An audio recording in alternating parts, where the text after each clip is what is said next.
വറഹ്മത്തുള്ളാഹി വബറകാതുഹു. ബിസ്മില്ലാഹിർ റഹ്മാനിർ റഹീം. അൽഹംദുലില്ലാഹി റബ്ബിൽ ആലമീൻ വസ്സലാത്തു വസ്സലാമു അലാ അഷ്റഫിൽ അംബിയാഇ വൽ മുർസലീൻ നബീന മുഹമ്മദ് വഅലാ ആലിഹി വസഹ്ബിഹി അജ്മഈൻ. അമ്മാ ബഅദു. ബഹുമാന്യരായ സഹോദരങ്ങളെ, സഹോദരിമാരെ, ഉംദത്തുൽ അഹ്കാമിലെ അടുത്തത് പുതിയൊരു അധ്യായമാണ്. ബാബു സിഫത്തി സ്വലാത്തിൻ നബി സല്ലല്ലാഹു അലൈഹി വസല്ലം. നബി സല്ലല്ലാഹു അലൈഹി വസല്ലമയുടെ നിസ്കാരത്തിന്റെ രൂപം വിശദീകരിക്കുന്ന അധ്യായം എന്നതാണ് അദ്ദേഹം അതിന് തലക്കെട്ട് കൊടുത്തിട്ടുള്ളത്. ഇതിൽ ഒരു മുസ്ലിം എങ്ങനെയാണ് അവന്റെ നിസ്കാരം സുന്നത്തിന്റെ അടിസ്ഥാനത്തിൽ നിർവഹിക്കേണ്ടത് എന്ന് മനസ്സിലാക്കി തരുന്ന ഇമാം ബുഖാരി മുസ്ലിമും ഉദ്ധരിച്ചിട്ടുള്ള ഹദീസുകളാണ് അദ്ദേഹം കൊണ്ടുവന്നിട്ടുള്ളത്.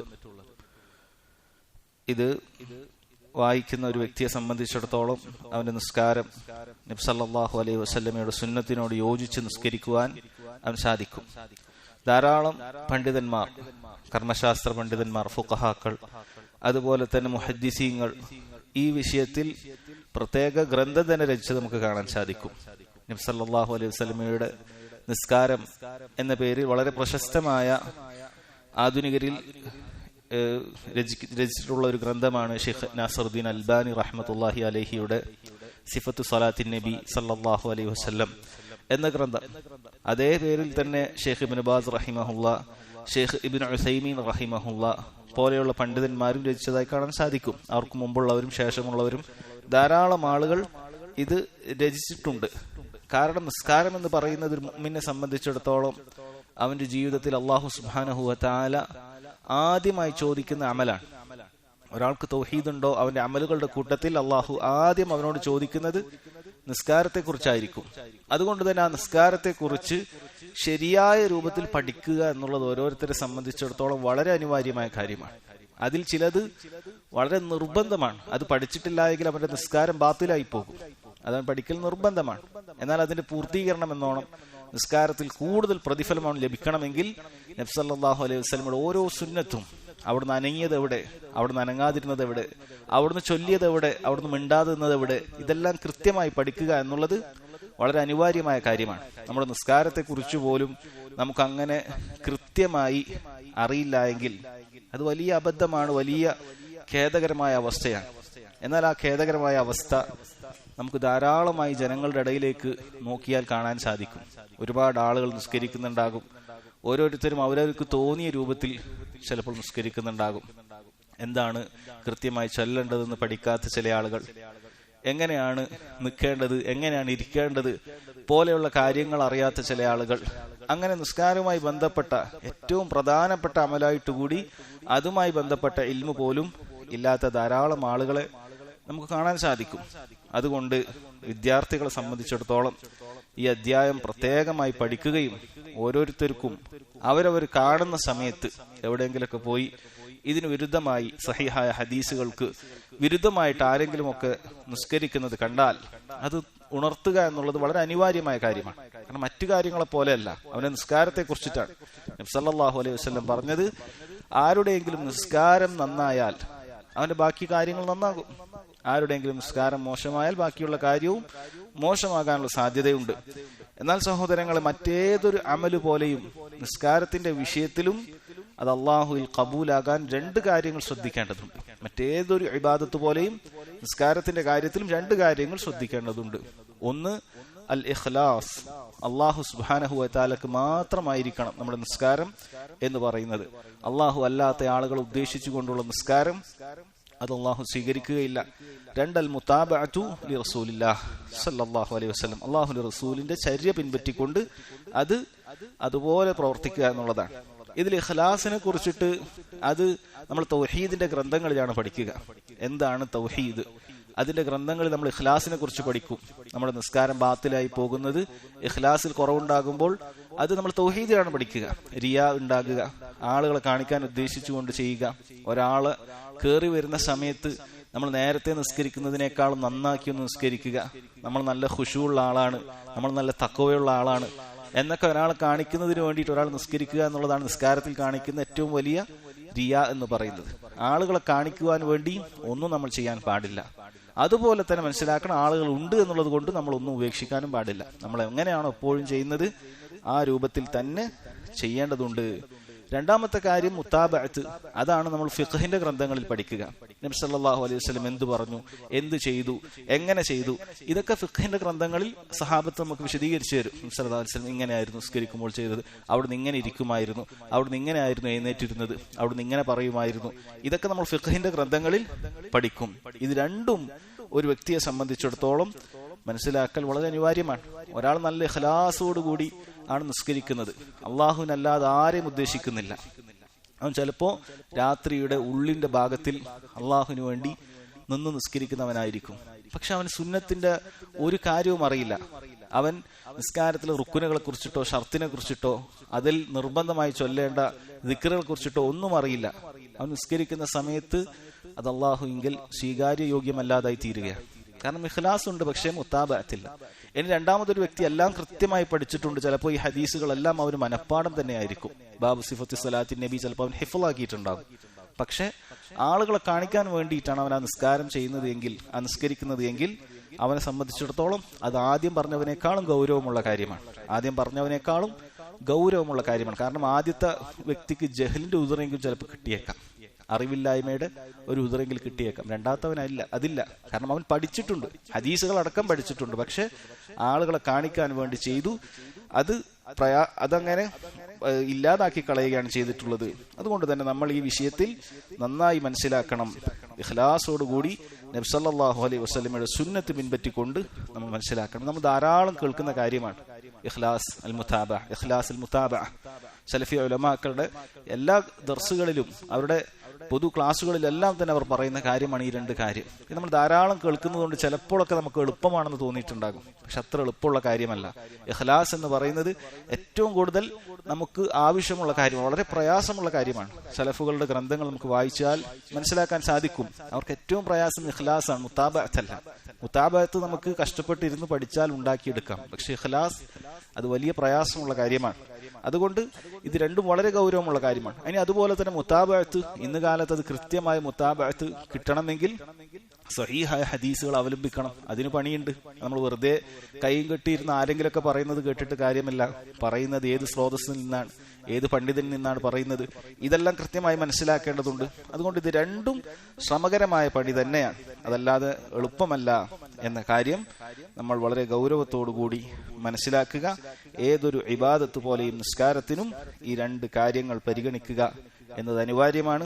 ഇതിൽ രണ്ടിലൊന്ന് വീഴ്ച വന്നാൽ അള്ളാഹു എങ്കിൽ നമ്മുടെ നിസ്കാരം സ്വീകാര്യ യോഗ്യമല്ലാതായി തീരും. അള്ളാഹു സുബ്ഹാനഹു വ തആല നമ്മുടെ അമലുകളെല്ലാം ഇഖ്ലാസോടുകൂടി നബി സല്ലല്ലാഹു അലൈഹി വസല്ലമയുടെ സുന്നത്തിന് യോജിച്ചുകൊണ്ട് അള്ളാഹു എങ്കിൽ സ്വീകാര്യ യോഗ്യമാകുന്ന രൂപത്തിൽ ആക്കി തീർക്കുമാറാകട്ടെ. അല്ലാഹുമ്മ അല്ലിംനാ മാ യൻഫഉനാ വൻഫഅനാ ബിമാ അല്ലംതനാ വസിദ്നാ ഇൽമാ. ആമീൻ. ഇനി ആദ്യത്തെ ഹദീസിലേക്ക് പ്രവേശിക്കാം. ഒന്നാമത്തെ ഹദീസ് അഥവാ ഈ അധ്യായത്തിലെ ഒന്നാമത്തെ ഹദീസ്.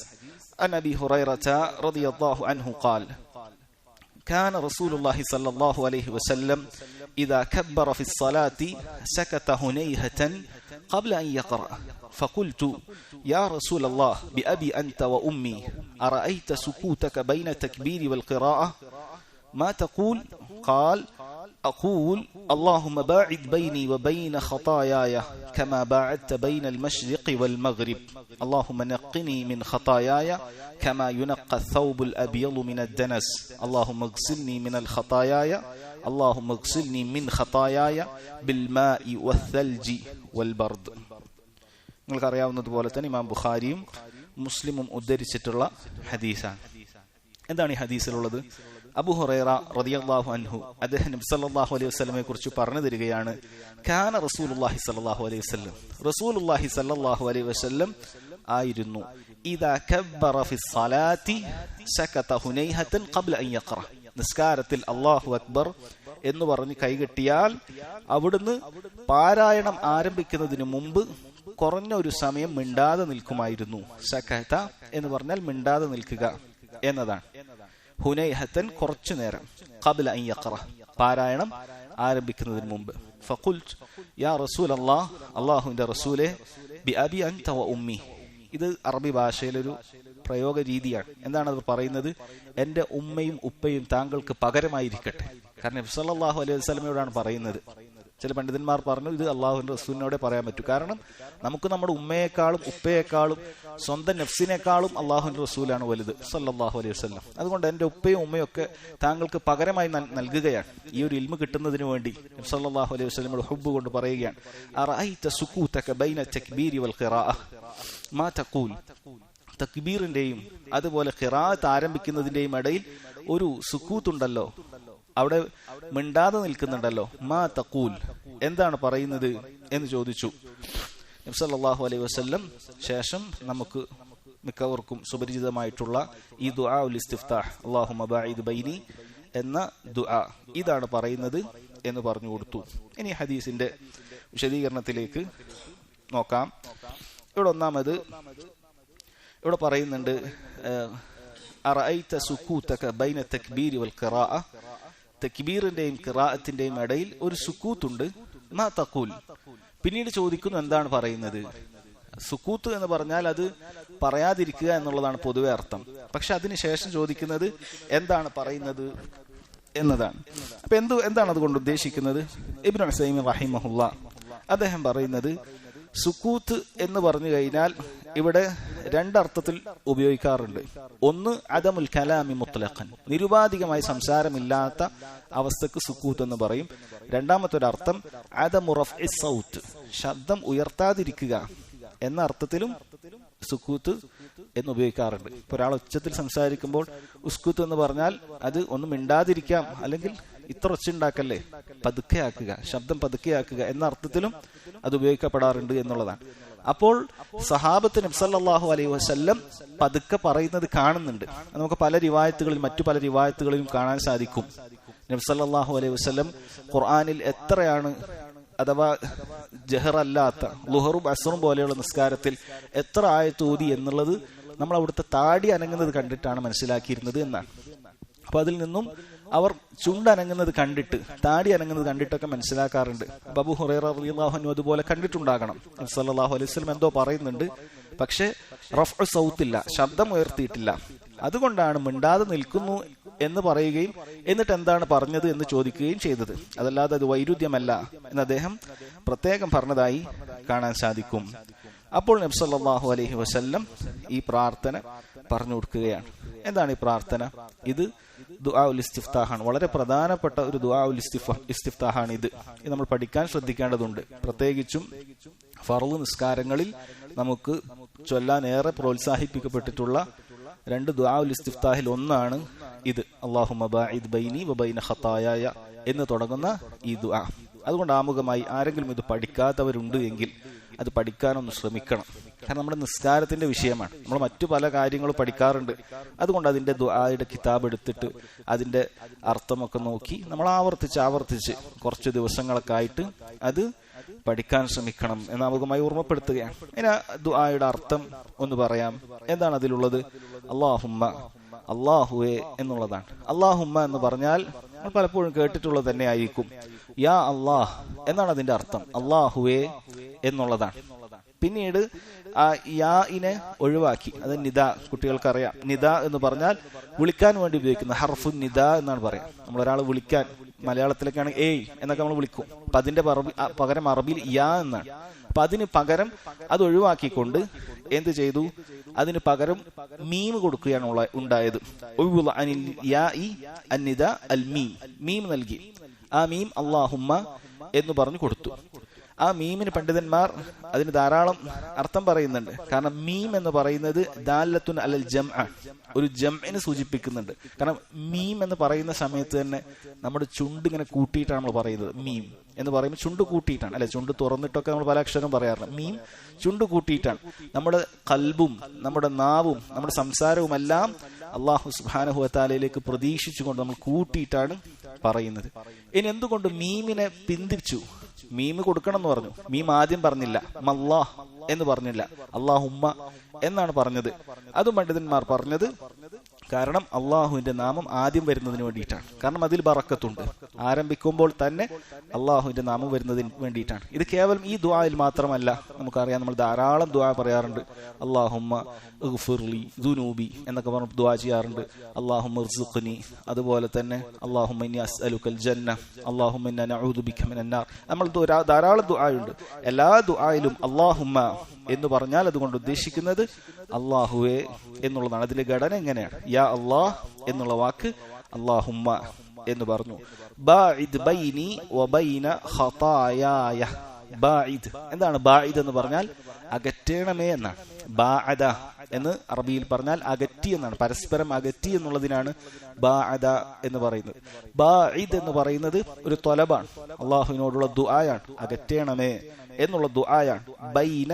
ബൈനി വബൈന ഖതായായ, എന്നെയും എന്റെ പാപങ്ങളെയും തമ്മിൽ അകറ്റണമേ എന്നാണ്. എന്താണ് ഇതുകൊണ്ട് ഉദ്ദേശിക്കുന്നത്? പണ്ഡിതന്മാർ പറയുന്നത്, ഞാൻ പാപം ചെയ്യുന്ന ഒരു അവസ്ഥ എനിക്ക് ഉണ്ടാക്കരുത്.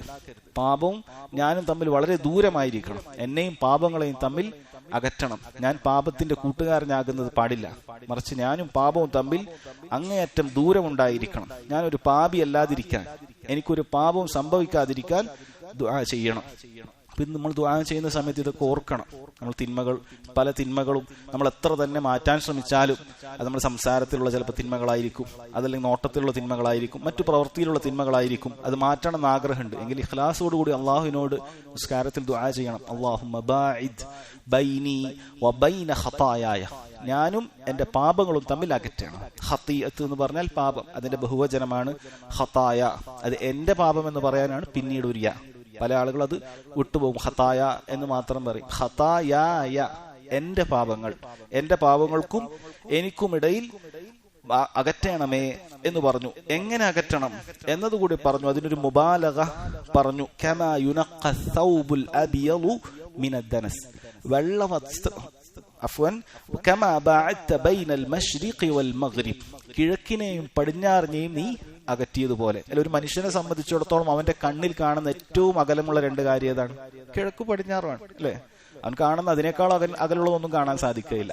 ഈ ഭാഗത്തേക്ക് ഏറ്റവും അങ്ങോട്ട് നോക്കിയാൽ സൂര്യനാണ് കാണുന്നത്, അത് പടിഞ്ഞാറാണ്, നമ്മുടെ കെബിലയുടെ ഭാഗത്ത്. നേരെ എതിർവശത്ത് നോക്കിയാൽ ഏറ്റവും അകലെയുള്ളത് കിഴക്കാണ്. അതിനപ്പുറത്തേക്ക് ഒരു മനുഷ്യനെ സംബന്ധിച്ചിടത്തോളം കാണാനില്ല. അവന്റെ കാഴ്ചയിൽ ഏറ്റവും ദൂരമുള്ള കാര്യമാണ്. അതുപോലെ റബ്ബേ, നീ എനിക്ക് അകറ്റിത്തരണമേ. ഞാനും പാപവും തമ്മിലുള്ള ബന്ധം അങ്ങനെ ആക്കി തീർക്കണം. എന്റെ ഭാഗത്തെ ഉണ്ടാകാൻ പാടില്ല എന്നുള്ളതാണ്. ഇനി രണ്ടാമത്തെ ഭാഗം, എങ്ങനെല്ലാം ശ്രമിച്ചാലും നബി സല്ലല്ലാഹു അലൈഹി വസല്ലം പറഞ്ഞതുപോലെ കുല്ലു ബനി ആദം ഖത്താ, ആദമിന്റെ സന്തതികളെല്ലാം തിന്മകൾ ചെയ്യുന്നവരാണ്. ഈ ഹദീസ് ഒരിക്കലും തന്നെ നമുക്ക് തിന്മകൾ ചെയ്യാനുള്ള പ്രേരണ ഉണ്ടായാൽ അത് ചെയ്യാനുള്ള തെളിവല്ല. അങ്ങനെ ആരും വിചാരിക്കാൻ പാടില്ല. നമുക്ക് എന്തെങ്കിലുമൊക്കെ തിന്മ ചെയ്യാൻ തോന്നുമ്പോൾ, അത് സാമ്പത്തിക രംഗത്താകട്ടെ മറ്റു ഏത് രംഗത്താകട്ടെ, ഒരു തിന്മ ചെയ്യാൻ പോകുമ്പോൾ മനുഷ്യന്മാരൊക്കെ തെറ്റുകൾ ചെയ്യും എന്ന് നബി സല്ലല്ലാഹു അലൈഹി വസല്ലം പറഞ്ഞിട്ടുണ്ടല്ലോ എന്നൊരിക്കലും ധരിക്കാൻ പാടില്ല. മറിച്ച് ഈ ഹദീസിന്റെ താല്പര്യം, നമ്മൾ എത്ര തന്നെ ശ്രമിച്ചാലും നമ്മളിൽ നിന്ന് തെറ്റ് സംഭവിക്കുക എന്നുള്ളത് അത് അള്ളാഹുവിന്റെ ഖദറിലുള്ളതാണ്. സംഭവിക്കും. നമ്മൾ എത്ര ശ്രമിച്ചാലും നമ്മുടെ ഭാഗത്തു നിന്ന് തെറ്റ് സംഭവിക്കും. തെറ്റ് എന്ന് പറഞ്ഞാൽ പല രൂപത്തിലുണ്ട്. നമ്മുടെ ശരീരത്തിന്റെ വ്യത്യസ്ത അവയവങ്ങളിലുണ്ട് തെറ്റുകൾ സംഭവിക്കും.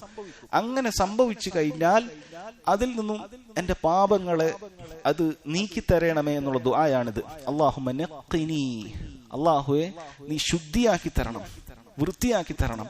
മിൻ ഖതായായ, എന്റെ പാപങ്ങളിൽ. കമാ യുനഖ സൗബുൽ അബീദു മിനദ്ദനസ്, വെള്ള വസ്ത്രം അഴുക്കിൽ നിന്നും എപ്രകാരമാണോ അതിന്റെ കറകളെല്ലാം നീക്കപ്പെട്ട് ശുദ്ധിയായി തീരുന്നത് അതുപോലെ. അല്ലെ, വെള്ള വസ്ത്രത്തെ കുറിച്ചിട്ട് അത് പ്രത്യേകം എടുത്തു പറഞ്ഞതിൽ കാര്യമുണ്ട്. കാരണം മറ്റ് വെള്ളയല്ലാത്ത കറുപ്പോ അല്ലെങ്കിൽ കട്ടിയുള്ള മറ്റു കളറുകളൊക്കെ അതിൽ വീഴുന്ന ചെറിയ ചെറിയ പാടുകളും പുള്ളികളൊന്നും ആരും ശ്രദ്ധിക്കപ്പെടില്ല. നമ്മൾ വെള്ളം ധരിച്ചു വെക്കും, ചെറിയ കച്ചറ ഉണ്ടാക്കുമ്പോൾ തന്നെ നമ്മൾ ശ്രദ്ധിക്കും. നമ്മൾ പലപ്പോഴും നമ്മൾ പറയാറുണ്ട്, വെള്ളം ഇട്ട് എപ്പോഴും പെട്ടെന്ന് ചെളിയാവുന്നുള്ളത്. യഥാർത്ഥത്തിൽ മറ്റു വസ്ത്രം ഇട്ടാലും ചെളിയാവുന്നുണ്ട്, കാണാനായിട്ടാണ്. അല്ല, വെള്ളം ഇടുന്ന ദിവസം പ്രത്യേകം ചളി വരുന്നതല്ലല്ലോ, മറ്റു ദിവസവും ഇത് സംഭവിക്കുന്നുണ്ട്. പക്ഷെ വെള്ളയിൽ പ്രത്യേകം എടുത്ത് കാണും. അതുകൊണ്ട് തന്നെ വെള്ളയിൽ നിന്ന് ശുദ്ധിയാക്കിയാൽ നല്ല ശുദ്ധിയായി തീരും. അതാണ് ഏറ്റവും ശുദ്ധി എന്ന് പറയാൻ പറ്റുക.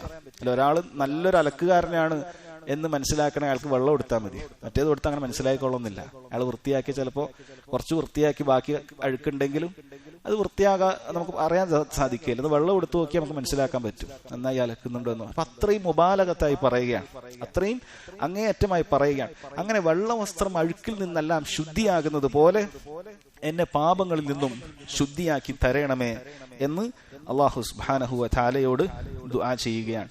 മൂന്നാമതായി ദുആ ചെയ്യുന്നു, അല്ലാഹുമ്മ, വീണ്ടും ആവർത്തിക്കുന്നു, അല്ലാഹുമ്മ, അല്ലാഹുവേ, ഇഗ്സിൽനി, എന്നെ കഴുകണമേ, മിൻ ഖതായായ, എന്റെ പാപങ്ങളിൽ നിന്നും, ബിൽ മാഇ വസ്സൽജി വൽ ബർദ്, വെള്ളം കൊണ്ടും ആലിപ്പഴം കൊണ്ടും അതുപോലെ തന്നെ തണുത്ത വെള്ളം, ഇതുകൊണ്ടെല്ലാം എന്നെ കഴുകണമേ എന്ന് പറയുകയാണ്. പണ്ഡിതന്മാർ പറയുന്നു, എന്താണ് ഇതിന്റെ ഹിക്മത്ത്? കാരണം ഒന്നാമത് അഴുക്കിൽ നിന്ന് ശുദ്ധിയാക്കാൻ പറഞ്ഞു, പിന്നീട് വീണ്ടും കഴുകാൻ പറയുകയാണ്. കാരണം ആദ്യത്തേതിൽ എന്തെങ്കിലുമൊക്കെ അസറുകൾ, അതിന്റെ അടയാളങ്ങൾ ബാക്കിയുണ്ടെങ്കിൽ അത് പൂർണ്ണമായി ശുദ്ധിയാകാനാണ്. അതുപോലെ തന്നെ ഇവിടെ എന്തുകൊണ്ടാണ് എല്ലാം തണുത്തതാണ് ഉപയോഗിച്ചിട്ടുള്ളത്? പൊതുവെ എന്തെങ്കിലുമൊക്കെ അഴുക്കുകൾ കളയാൻ ചൂടുള്ള വെള്ളമാണ് നല്ലത്, അല്ലെ? ചൂടുള്ള വെള്ളത്തിലൊക്കെ ഇട്ടിട്ടാണ് ആളുകൾ അഴുക്കുകൾ കളയാറുള്ളത്, സ്റ്റീം ചെയ്തിട്ടും അതുപോലെയൊക്കെ. എന്തുകൊണ്ടാണ് ഇവിടെ സൽജും ബർദും ഒക്കെ, ആലിപ്പഴവും അതുപോലെ മഞ്ഞ്, ഹിമയൊക്കെ പറഞ്ഞത് എന്തുകൊണ്ടാണ്? അത് പണ്ഡിതന്മാർ പറയുന്നത്, തിന്മകൾ മറ്റഴുക്കുകൾ പോലെയല്ല, തിന്മകൾക്ക് ചൂടുണ്ട്, തിന്മകൾക്ക് ഒരു ചൂടുണ്ട്, അത് ഹൃദയത്തിന് ചൂടാണ്. നമ്മുടെ കൽബിന് വല്ലാത്ത വിങ്ങലുണ്ടാകും. അല്ലാഹു സുബ്ഹാനഹു വ തആലയുടെ ഫിത്രത്തിൽ തന്നെ കൽബ് നിലകൊള്ളുന്ന ആളുകളെ സംബന്ധിച്ചിടത്തോളം അവർക്ക് തിരിയും. അവരുടെ ചെയ്യാത്തൊരു തെറ്റ് അവിടെ മനസ്സിലേക്ക് വന്നു കഴിഞ്ഞാൽ ഹൃദയത്തിൽ വല്ലാത്തൊരു നീറ്റലും ചൂടലും ഒക്കെ ഉണ്ടാകും. അതുപോലെ തന്നെ നാളെ ഈ തിന്മകളുടെ പര്യവസാനവും ചൂടാണ്. നരകത്തിൽ, അത് ഖബർ ശിക്ഷയാകട്ടെ, ശേഷമുള്ള നരകത്തിലുള്ള ശിക്ഷയാകട്ടെ, അതും ചൂടാണ്. അതുകൊണ്ടാണ് അതിന് യോജിച്ചുകൊണ്ട് ഈ തണുപ്പുള്ള വസ്തുക്കളെ, അത് കൊണ്ട് എന്നെ പാപങ്ങളെ കഴുകി തരണമേ, അഥവാ എന്റെ പാപത്തിന്റെ ചൂടിൽ നിന്നും അത് തണുപ്പിച്ചുകൊണ്ട് തിന്മകൾ ബാക്കിയാക്കാതെ പൂർണ്ണമായി എന്റെ ഹൃദയത്തെ ശുദ്ധിയാക്കി തരണമേ എന്നുള്ള വളരെ മനോഹരമായ ദുആയാണിത്. അതുകൊണ്ട് ഇത് പഠിക്കുക മനുഷ്യനെ സംബന്ധിച്ചിടത്തോളം വലിയൊരു ഖൈറുള്ള കാര്യമാണ്, വളരെ മനോഹരമായിട്ടുള്ള ഒരു ദുആയാണിത്. ഇത് പഠിക്കുക, ഇത് നിസ്കാരത്തിൽ, നമ്മൾ ഓരോ ഫർള് നിസ്കാരത്തിലും ഇത് നമ്മൾ ചൊല്ലുക. ഈ ആത്മാർത്ഥതയോടുകൂടി ചൊല്ലിയാൽ അല്ലാഹു സുബ്ഹാനഹു വ തആല ഏറ്റവും കൂടുതൽ നിസ്കാരത്തിലാണ് ദുആക്ക് ഉത്തരം നൽകുക. നിസ്കാരത്തിനേക്കാളും വലിയൊരു മഖാമില്ല നമുക്ക്. നമ്മൾ അല്ലാഹു സുബ്ഹാനഹു വ തആലയായിട്ടുള്ള നേരിട്ടുള്ള മുനാജാത്താണ്. ഒരാൾ നിസ്കരിക്കുന്ന സമയത്ത് അവന്റെ മുന്നിൽ അല്ലാഹു സുബ്ഹാനഹു വ തആല അവൻ എന്താണ് പറയുന്നത് അതിന് ഉത്തരം നൽകാനായിട്ടുണ്ട്, അല്ലെ? 7 ആകാശത്തിനും അപ്പുറത്താണ് അല്ലാഹു സുബ്ഹാനഹു വ തആല ഉള്ളത്. പക്ഷെ ഓരോ മനുഷ്യനെയും അല്ലാഹു സുബ്ഹാനഹു വ തആല നേരിടുന്നുണ്ട്, അവൻ പറയുന്നതിന് ഉത്തരം നൽകുന്നുണ്ട്. ഇനി സൂറത്തുൽ ഫാത്തിഹ ഇൻഷാ അല്ലാഹ് പറയുമ്പോൾ നമ്മളത് പറയും. അല്ലാഹു ഓരോന്നിനും മറുപടി നൽകുന്നുണ്ട്. അപ്പോൾ ഈ പ്രാർത്ഥന, അല്ലാഹുവിന്റെ മുന്നിലാണ് ഞാൻ നിൽക്കുന്നത്, അല്ലാഹുവിനോട് ആത്മാർത്ഥമായി ചോദിക്കുകയാണ്, എന്റെ പാപങ്ങളിൽ നിന്ന് എനിക്ക് രക്ഷപ്പെടണം, പാപങ്ങൾ എനിക്ക് സംഭവിക്കാതിരിക്കണം, എന്തെങ്കിലുമൊക്കെ സംഭവിച്ചിട്ടുണ്ടെങ്കിൽ ഇത് ഈ രൂപത്തിൽ അത് മായ്ച്ചു തരണം എന്ന രൂപത്തിൽ അല്ലാഹു സുബ്ഹാനഹു വ തആലയോട് ആത്മാർത്ഥമായി ദുആ ചെയ്യുക. അതിനാണ് ഈ ദുആ പഠിപ്പിച്ചിട്ടുള്ളത്. എൻ സഹോദരങ്ങളെ, ഈ ഹദീസിൽ കേവലം ഈ ദുആ മാത്രമല്ല, അതല്ലാത്ത നിസ്കാരത്തിന്റെ ചില കാര്യങ്ങൾ കൂടിയുണ്ട്. അത് അദ്ദേഹം ശൈഖ് ഇബ്നു ഉസൈമീൻ റഹിമഹുല്ലാഹ് ഫവായിദിൽ കൊടുത്തിട്ടുണ്ട്. ഒന്ന്, ഇസ്ബാതു തക്ബീരി ലിസ്സലാഹ്, നിസ്കാരത്തിൽ തക്ബീർ സ്ഥിരപ്പെടുത്തുന്നതുമായി ബന്ധപ്പെട്ട് തക്ബീർ ഉണ്ട്. തുടക്കത്തിൽ അല്ലാഹു അക്ബർ എന്നുള്ള തക്ബീർ ഉണ്ട് എന്നുള്ളതിൽ കാണാം. ലിഖൗലിഹി ഇദാ കബ്ബറ ഫിസ്സലാഹ്, കാരണം ഹദീസ് ആരംഭിക്കുന്നത് നിസ്കാരത്തിന് വേണ്ടി തക്ബീർ ചൊല്ലിയാലെന്നാണ്. നിസ്കാരത്തിന് വേണ്ടി തക്ബീർ ചൊല്ലിയാലെന്നാണ്. ഈ തക്ബീറിന്റെ ഹുക്ം എന്താണ്? ഈ തക്ബീറിന്റെ പേരെന്താണ്? ഈ തക്ബീർ എങ്ങനെയാണ് നിർവഹിക്കേണ്ടത്? ഇതെല്ലാം കൃത്യമായി നമുക്ക് അറിഞ്ഞിരിക്കേണ്ടതുണ്ട്. ഈ തക്ബീറിന്റെ പേര് തക്ബീറത്തുൽ ഇഹ്റാം എന്നാണ്. തക്ബീറത്തുൽ ഇഹ്റാം. എന്തുവാണ് അഹ്റമ എന്ന് പറഞ്ഞാൽ? അത് പ്രവർത്തിച്ചു കഴിഞ്ഞാൽ നമ്മൾ ഇഹ്റാമിൽ പ്രവേശിച്ചതുപോലെയാണ്. നമുക്ക് ചില കാര്യങ്ങൾ ഹറാമാകും, ചില കാര്യങ്ങൾ ഹറാമാകും. നമുക്ക് ഉംറക്കും ഹജ്ജിനൊക്കെ ഉള്ള ഇഹ്റാമിനെ കുറിച്ച് അറിയാം. ഉംറക്കും ഹജ്ജിനും പ്രവേശിച്ചു കഴിഞ്ഞാൽ ചില മഹ്ലൂറാത്തുകളുണ്ട്, അത് ചെയ്യാൻ പാടില്ല. നേരത്തെ അനുവദിക്കപ്പെട്ട അള്ളാഹു ഹലാലാക്കിയ കാര്യങ്ങൾ അത് ചെയ്യാൻ പാടില്ല. അല്ല സാധാരണ പാപങ്ങളെ കുറിച്ചിട്ടല്ല. അതെപ്പോഴും നമ്മളെ സംബന്ധിച്ചിടത്തോളം അതിൽ നമ്മൾ ആ ഇഹ്റാം കെട്ടിയിട്ട് തന്നെയാണുള്ളത്, നമുക്ക് കഴിക്കാൻ സാധിക്കുകയില്ല. ആ പാപങ്ങൾ നമ്മൾ ഒരിക്കലും ചെയ്യാൻ പാടില്ല. എന്നാൽ ഇഹ്റാം കെട്ടിയാൽ നമുക്ക് നേരത്തെ അനുവദിക്കപ്പെടുന്ന സുഗന്ധം ഉപയോഗിക്കുക, ഭാര്യയുമായി ബന്ധപ്പെടുക, അതുപോലെ തന്നെ തലയിൽ നിന്ന് മുടി നീക്കം ചെയ്യുക, ശരീരത്തിന്റെ മറ്റു ഭാഗങ്ങളിൽ മുടി നീക്കം ചെയ്യുക, നഖം വെട്ടുക പോലെയുള്ള കാര്യങ്ങൾ പാടില്ല. പുരുഷന്മാരെ സംബന്ധിച്ചിടത്തോളം തല മറക്കുക പോലെയുള്ള കാര്യങ്ങളൊന്നും പാടില്ലാത്തതാണ്. അതുപോലെ നിസ്കാരത്തിൽ നേരത്തെ അനുവദിക്കപ്പെട്ട ചില കാര്യങ്ങളുണ്ട്. എന്തൊക്കെയാണത്? ഭക്ഷണം കഴിക്കുക. നിസ്കാരത്തിന് മുന്നേ അനുവദിക്കപ്പെട്ട കാര്യങ്ങളുണ്ട്. ഭക്ഷണം കഴിക്കുക, വെള്ളം കുടിക്കുക, സംസാരിക്കുക, ഇതൊക്കെ അനുവദിക്കപ്പെട്ടതാണ്. നമുക്ക് വേണ്ട രൂപത്തിൽ ചലിക്കുക, ഇതൊക്കെ അനുവദിക്കപ്പെടും. പക്ഷേ തക്ബീറത്തുൽ ഇഹ്റാം ഒരാൾ പറയുന്നതോടുകൂടി അയാൾക്ക് ഇതെല്ലാം ഹറാമായി. പിന്നീട് അയാൾക്ക് നിസ്കാരത്തിലുള്ള ദിക്റുകളും ദുആകളും അല്ലാതെ മറ്റു സംസാരങ്ങൾ സംസാരിക്കാൻ പാടില്ല. സംസാരിച്ചാൽ അയാൾ നിസ്കാരം ബാത്തിലായി പോകും. ഒരാൾ മനഃപൂർവ്വം എന്തെങ്കിലുമൊക്കെ സംസാരിച്ചാൽ നിസ്കാരം ബാത്തിലായി പോകും. ഭക്ഷണം കഴിക്കാൻ പാടില്ല, മനഃപൂർവ്വം ഭക്ഷിച്ചാൽ അയാൾ നിസ്കാരം ബാത്തിലാവും. വെള്ളം കുടിക്കാൻ പാടില്ല. നിസ്കാരത്തിൽ അനക്കങ്ങൾക്ക് പുറമെ ആവശ്യമുള്ള ചില അനക്കങ്ങൾക്ക് അല്ലാതെ മറ്റനക്കങ്ങൾ പാടില്ല. അധികമായ അനക്കങ്ങൾ വന്നാൽ അത് നിസ്കാരം ബാത്തിലാക്കി കളയും. അപ്പൊ ഇതാണ് തക്ബീറത്തുൽ ഇഹ്റാം എന്നതുകൊണ്ട് ഉദ്ദേശിക്കുന്നത്. അതിന്റെ തക്ബീർ അത് അല്ലാഹു അക്ബർ എന്ന് പറയലാണ്. അല്ലാഹു അക്ബർ എന്ന് പറയുന്ന ആ ലഫ്ലിനാണ് തക്ബീറത്തുൽ ഇഹ്റാം എന്ന് പറയുന്നത്. അല്ലാതെ നമ്മൾ കൈ ഇങ്ങനെ ചെയ്യുന്നതിനല്ല. ചില ആളുകൾ അങ്ങനെ ധരിക്കും തക്ബീറത്തുൽ ഇഹ്റാം നമ്മൾ കൈ ഇങ്ങനെ ഉയർത്തലല്ല. അത് തക്ബീറത്തുൽ ഇഹ്റാമിലെ സുന്നത്തായ ഒരു കാര്യമാണ്. തക്ബീറത്തുൽ ഇഹ്റാമിലെ സുന്നത്തായ കാര്യമാണ്. തക്ബീറത്തുൽ ഇഹ്റാമിൽ നമ്മൾ 3 കാര്യം ശ്രദ്ധിക്കേണ്ടതുണ്ട്. ഒന്ന്, അല്ലാഹു അക്ബർ എന്നുള്ള വാക്ക് അതേ ലഫ്ലിൽ തന്നെ പറയണം. അല്ലാഹു അക്ബർ എന്ന വാക്ക് അതേ ലഫ്ലിൽ തന്നെ പറയണം. അള്ളാഹുവിന് അതേക്കാളും അള്ളാഹുവിന് മറ്റെന്തെങ്കിലും സിഫത്ത് അവിടെ പറഞ്ഞതുകൊണ്ട് തക്ബീറത്തുൽ ഇഹ്റാം ആവുകയില്ല. ഹനഫി മദ്ഹബിൽ അങ്ങനെ ആകുമെന്നാണ്. പക്ഷെ അത് വളരെ വലിയ തെറ്റാണ്, വലിയൊരു തെറ്റാണ്. അത് ശരിയല്ല. അല്ലാഹു അക്ബർ എന്ന് പറയുന്നതിന് അത് പറയാതെ അല്ലാഹു അജൽ, അല്ലെങ്കിൽ അല്ലാഹു അലീം, അല്ലാഹു കബീർ, അല്ലെങ്കിൽ അല്ലാഹു വാസിഅ, അല്ലാഹു ഗഫൂർ, അല്ലാഹു റഹീം, ഇതൊന്നും പറഞ്ഞാൽ അവിടെ ശരിയാവുകയില്ല. നിസ്കാരം സഹീഹാവുകയില്ല. നിസ്കാരം സഹീഹ നിസ്കാരം തുടങ്ങിയിട്ട് തന്നെ ഇല്ല. കാരണം തക്ബീറത്തുൽ ഇഹ്റാം കെട്ടിയാലേ ഒരാൾ നിസ്കാരം ആരംഭിക്കുന്നുള്ളൂ. അതുകൊണ്ട് അയ്യകൂന ബിലഫ്ളിഹി അല്ലാഹു അക്ബർ എന്നതാണ് അതിന്റെ നിർബന്ധമായ ഒരു കാര്യം. രണ്ടാമത് അന്നഹു ലാ ബുദ്ദ അൻ യകൂന ഹാലൽ ഖിയാമി ലിൽ ഖാദിർ, കഴിവുള്ള വ്യക്തിക്ക് നിന്നിട്ട് തന്നെ ഇത് പറയണം. കഴിവുള്ള വ്യക്തിക്ക് നിന്നിട്ട് തന്നെ ഈ അല്ലാഹു അക്ബർ പറയണം. ഇരുന്നിട്ട് പറഞ്ഞാൽ പോരാ. അതുകൊണ്ടാണ് പണ്ഡിതന്മാർ ആവർത്തിച്ച് ഓർമ്മപ്പെടുത്താറുള്ള ഒരു കാര്യമാണ്. ഇരുന്ന് നിസ്കരിക്കുന്ന പലരും ഉണ്ട്. അവരെ സംബന്ധിച്ചിടത്തോളം കുറച്ചു നേരമൊക്കെ ചിലപ്പോൾ നിൽക്കാൻ പറ്റും, കുറച്ചു നേരം നിൽക്കാൻ പറ്റും. പക്ഷെ റുക്കൂ സുജൂദൊന്നും ചെയ്യാൻ പറ്റൂല. ഇനി ഖിയാമ് തന്നെ പൂർണ്ണമായി ഫാത്തിഹക്കും സൂറത്തിനും ഒന്നും വരെ അവൻ നിൽക്കാൻ പറ്റിയിട്ടില്ല എങ്കിലും കുറച്ചു നേരമൊക്കെ നിൽക്കാൻ പറ്റും. ഒരാൾക്ക് 1 മിനിറ്റ് നിൽക്കാൻ പറ്റുമോ, അല്ലെങ്കിൽ 30 സെക്കൻഡ് നിൽക്കാൻ പറ്റുമോ എങ്കിൽ അത് നിൽക്കണം എന്നാണ്. എന്തിനു വേണ്ടിയിട്ടാണ്? ഒന്നാമത് ഈ തക്ബീറത്തുൽ ഇഹ്റാമിന് വേണ്ടി. കാരണം തക്ബീറത്തുൽ ഇഹ്റാം അല്ലാഹു അക്ബർ എന്നുള്ളത് നിന്നിട്ട് തന്നെ പറയണം. എന്നിട്ട് അയാൾക്കൊരു 30 സെക്കൻഡ് നിൽക്കാൻ പറ്റുന്നില്ലെങ്കിലോ ഇനി ഇരുന്നോളൂ. കസാല പുറകിൽ വെച്ചിട്ടുണ്ടാവും, അതിന് ശേഷം ഇരുന്നോളൂ. അതുകൊണ്ട് അല്ലാഹു അക്ബർ എന്നുള്ളത് നിന്നിട്ടാണ് പറയേണ്ടത്. അത് കഴിവുള്ളവനാണ്. കഴിവില്ലാത്തവനെ സംബന്ധിച്ചിടത്തോളം നമുക്കറിയാം, ഒരാൾക്ക് തീരെ നിൽക്കാൻ കഴിയില്ല, പ്രായം കൊണ്ടോ അല്ലെങ്കിൽ ആ രൂപത്തിൽ അസുഖം കൊണ്ടോ അയാളെ സംബന്ധിച്ചിടത്തോളം ഇരുന്നിട്ട് തന്നെ പറഞ്ഞാൽ മതി. മൂന്നാമത്തേത് യജിബു അൻ യകൂന അൽ മർഉ മിൻഹാ വമാ ബഅദഹാ മുതവജ്ജിഹൻ ഇലൽ ഖിബ്ല. അല്ലാഹു അക്ബർ എന്ന് പറയുമ്പോഴും അതിനുശേഷവും ഖിബ്ലയെ അഭിമുഖീകരിച്ച് തന്നെ ഉണ്ടാവണം. എവിടെയെങ്കിലൊക്കെ തിരിഞ്ഞിട്ട് അല്ലാഹു അക്ബർ എന്ന് പറഞ്ഞാൽ പോരാ. ഖിബ്ലയെ അഭിമുഖീകരിച്ച് തന്നെ ഇത് പറയുക എന്നുള്ളത് നിർബന്ധമായ കാര്യമാണ് എന്ന് പണ്ഡിതന്മാർ പറഞ്ഞതായി കാണാൻ സാധിക്കും. ഇത് 3 നിർബന്ധമായ കാര്യമാണ് തക്ബീറത്തുൽ ഇഹ്റാമിൽ. എന്നാൽ സുന്നത്തായ കാര്യമുണ്ട്. എന്താണത്? അതിലൊന്ന് പണ്ഡിതന്മാർ പറയുന്നത് അന്ന സുന്നത ഫിഹ അൻ തകൂന ഹദ്ഫൻ, യഅനി ലാ തമുദ്ദ ഫതഖൂല അല്ലാഹു അക്ബറു, അല്ലാഹു അക്ബറു എന്ന രൂപത്തിൽ പറയേണ്ടതില്ല. മറിച്ച് അല്ലാഹു അക്ബർ അഥവാ വഖഫ് ചെയ്തുകൊണ്ട്, അഥവാ സുക്കൂന് ചെയ്തുകൊണ്ടാണ് പറയേണ്ടത്. അല്ല, ഒരാൾ അതിന്റെ നഹ്വിയായ നിയമമൊക്കെ പഠിച്ചിട്ട് അവിടെ അക്ബറു എന്നാണ്, അതുകൊണ്ട് ഞാൻ അങ്ങനെ വ്യക്തമായി പറഞ്ഞ് എനിക്ക് കൂടുതൽ കൂലി കിട്ടു എന്ന് വിചാരിച്ച് പറയാൻ പാടില്ല. മറിച്ച് അല്ലാഹു അക്ബർ അങ്ങനെയാണ് പറയേണ്ടത്. അല്ലാഹു അക്ബർ ആ രൂപത്തിൽ സുക്കൂനാക്കി തന്നെയാണ് നമ്മൾ പറയേണ്ടത്. ബാങ്ക് കൊടുക്കുമ്പോഴും അങ്ങനെ തന്നെയാണ്. നമ്മൾ അല്ലാഹു അക്ബർ എന്ന് പറഞ്ഞാൽ അവിടെ അവസാനത്തിൽ എന്ത് ചെയ്യണം? അത് ഹദ്ഫ് എന്നാണ് അതിന് പറയാം. അവിടെ ആ രൂപത്തിൽ സുക്കൂനിലാണ് നിർത്തേണ്ടത്. അതുപോലെ തന്നെ ഇവിടെ അല്ലാഹു അക്ബർ എന്ന് പറഞ്ഞ അവിടെ തന്നെ നിൽക്കണം. അല്ലാഹു അക്ബറു എന്ന് പറയാൻ പാടില്ല. അതുപോലെ അത് വല്ലാതെ നീട്ടാനും പാടില്ല. അത് സാധാരണ രൂപത്തിലാണ് പറയേണ്ടത്. അല്ലാഹു അക്ബർ എന്നുള്ളത് സാധാരണ രൂപത്തിൽ പറയുക. രണ്ടാമത്തെ സുന്നത്ത് എന്ന് പറയുന്നത് അൻ തർഫഅ അൽ യദൈനി ഫീഹാ, 2 കൈകളും ഉയർത്തുക എന്നുള്ളതാണ്. 2 കൈകളും ഉയർത്തുക. ഇൻഷാ അല്ലാഹ് അതുമായി ബന്ധപ്പെട്ട് അടുത്ത ഹദീസുകളിലൊക്കെ വരുന്നുണ്ട്. എത്ര വരെയാണ് ഉയർത്തിയത് എന്നതുമായി ബന്ധപ്പെട്ടിട്ടൊക്കെ അതിന്റെ സ്ഥലത്ത് നമുക്ക് പറയാം. ഈ 2 കാര്യങ്ങളും അതിന്റെ സുന്നത്താണ്. അപ്പോൾ അല്ലാഹു അക്ബർ എന്ന് പറഞ്ഞു ഒരാൾ കൈ ഉയർത്താതെ അല്ലാഹു അക്ബർ എന്ന് പറഞ്ഞ് കൈ കെട്ടിയാൽ അയാൾ നിസ്കാരം ശരിയായിട്ടുണ്ട്.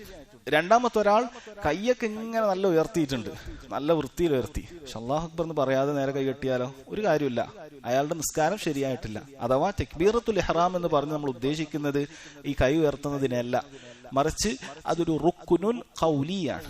റുക്കുന് 2 രൂപത്തിലുള്ള നിസ്കാരത്തിൽ നിർബന്ധമായി ചെയ്യേണ്ട, അഭിവാജ്യമായി ചെയ്യേണ്ട, ഒരാൾ മറന്നിട്ട് ഒഴിവാക്കിയാൽ പോലും നിസ്കാരം ബാത്തിലായി പോകുന്ന കാര്യങ്ങൾക്കാണ് അർക്കാനുകൾ എന്ന് പറയുന്നത്.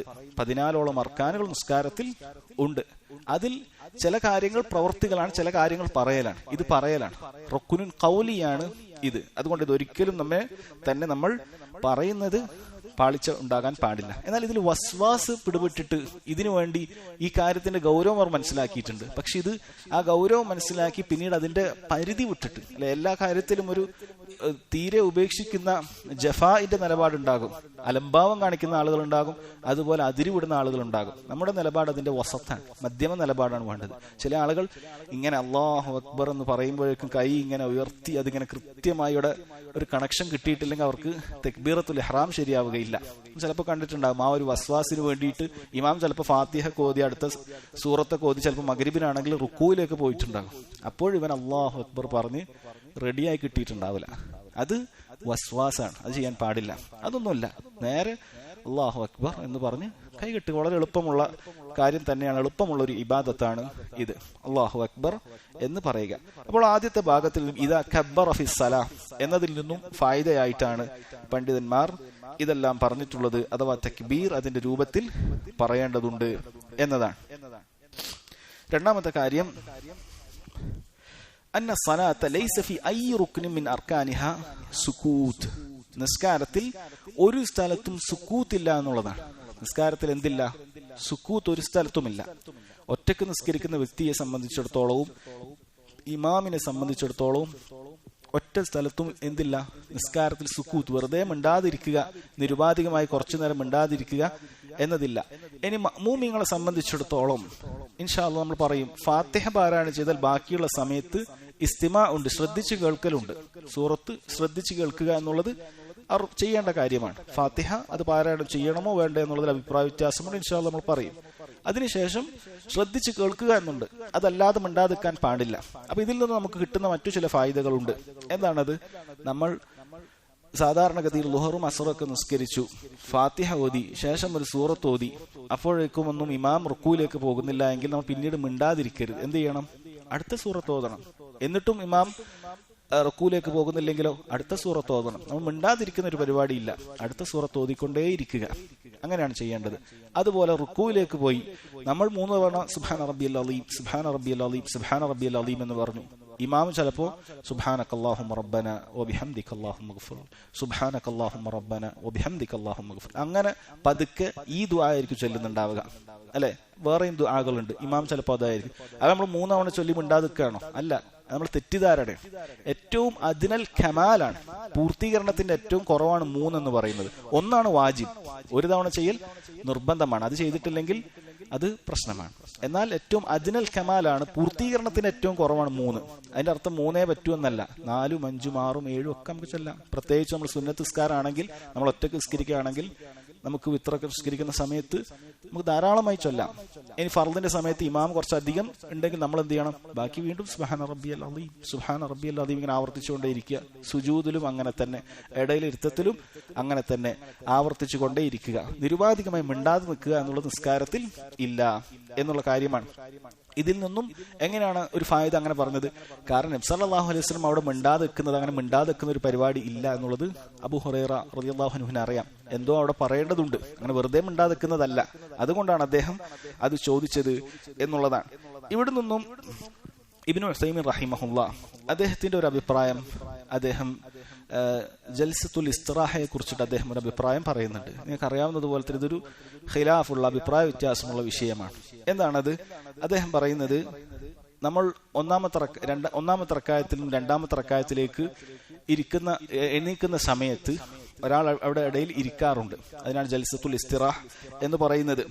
ഇതിന് ഇദ്ദേഹം പറയുന്നത് ഇവിടെ പ്രത്യേകമായി അത് സുന്നത്തില്ല എന്നാണ് ഇബ്നു ഉസൈമീൻ റഹിമഹുല്ലാഹ്, അതുപോലെ തന്നെ അദ്ദേഹത്തിന്റെ ഷെയ്ഖ് നാസിർ സഅദി റഹിമഹുല്ലാഹ് പോലെയുള്ള ആളുകൾ അത് ആവശ്യക്കാർക്കേ സുന്നത്തുള്ളൂ എന്ന് അഭിപ്രായക്കാരാണ്. അത് പറയാനുള്ള കാരണം ഒന്നിതാണ്. കാരണം അവിടെ പ്രത്യേകിച്ച് അതിലേക്ക് വരാനായിട്ടൊരു തക്ബീർ പഠിപ്പിച്ചിട്ടില്ല, അതിൽ നിന്നും എഴുന്നേൽക്കാനായിട്ടും ഒരു തക്ബീർ പഠിപ്പിച്ചിട്ടില്ല, അവിടെ ഇരിക്കുന്ന സമയത്ത് ചൊല്ലാനായിട്ട് ഒരു ദിക്റും പഠിപ്പിച്ചിട്ടില്ല. ഈ 3 കാര്യങ്ങൾ പറഞ്ഞു. രണ്ടാമതായിട്ട് ഹിജ്റ 9-ാം വർഷം റിവായത്ത് ചെയ്ത ഒരു ഹദീസിലാണ്, മാലിക് ബിൻ ഹുവൈരിസ് റളിയല്ലാഹു അൻഹു ഉദ്ധരിച്ച ഒരു ഹദീസിലാണ് ഈ വിഷയവുമായി ബന്ധപ്പെട്ടിട്ടുള്ള ഹദീസ് ഉള്ളത്. ഹിജ്റ 9 എന്ന് പറഞ്ഞാൽ നബി സല്ലല്ലാഹു അലൈഹി വസല്ലമക്ക് ഏകദേശം 60-61 വയസ്സുണ്ടായിരിക്കണം, അല്ലെങ്കിൽ 61-62 വയസ്സ് ഉണ്ടായിരിക്കണം. നബി സല്ലല്ലാഹു അലൈഹി വസല്ലം വളരെ പ്രയാസമുണ്ടായിരുന്ന, എഴുന്നേൽക്കാനൊക്കെ പ്രയാസമുണ്ടായിരുന്ന, അവസാന സമയത്ത് പലപ്പോഴും ഇരുന്നിട്ടൊക്കെ നിസ്കരിച്ചിരുന്ന ആ ഒരു സമയത്താണ് ഇതുണ്ടായിരുന്നത്. അതുകൊണ്ട് അവിടുന്ന് പ്രയാസം ഉണ്ടായിരുന്നതിനാലാണ് അങ്ങനെ ഇരുന്നത്. അത് ഒന്നുകൂടി ഊട്ടിയുറപ്പിക്കുന്നത് അതുകൊണ്ടാണ് 2 കൈയിലും കുത്തിയിട്ടാണ് അദ്ദേഹം എഴുന്നേറ്റിരുന്നത് എന്നും ആ റിവായത്തിൽ കാണാം. സാധാരണയായി ഒരാൾക്ക് എഴുന്നേൽക്കാൻ പ്രയാസമുണ്ടാകുമ്പോഴാണ് അങ്ങനെ എഴുന്നേൽക്കുന്നത്. അതുകൊണ്ട് ഇതൊരു പ്രയാസമുണ്ടായിരുന്ന ആളുകൾക്കാണ് സുന്നത്ത്, അതല്ലാത്ത ആളുകൾക്ക് സുന്നത്തില്ല എന്നത് ഷെയ്ഖ് ഇബ്നു ഉസൈമീൻ റഹിമഹുല്ലാ പറഞ്ഞതായി കാണാൻ സാധിക്കും. എന്നാൽ നിങ്ങൾ മനസ്സിലാക്കിയതുപോലെ തന്നെ ഷെയ്ഖ് നാസറുദ്ദീൻ അൽബാനി റഹ്മത്തുള്ളാഹി അലൈഹിയുടെ സിഫത്തു സലാത്തിലും അതുപോലെയുള്ള ഷെയ്ഖ് ഇബ്നു ബാസ് റഹിമഹുല്ലാ പോലെയുള്ള ധാരാളം പണ്ഡിതന്മാരും ഇത് നിരുപാധികമായ സുന്നത്താണ്. നബി സല്ലല്ലാഹു അലൈഹി വസല്ലം അങ്ങനെ ചെയ്തു, അങ്ങനെ റിവായത്ത് വന്നു, നമുക്ക് അങ്ങനെ ചെയ്യാം എന്ന അഭിപ്രായം പറഞ്ഞവരാണ്. ഇത് ഈ രൂപത്തിലൊരു വിശാലമായ അഭിപ്രായമായി മനസ്സിലാക്കാം.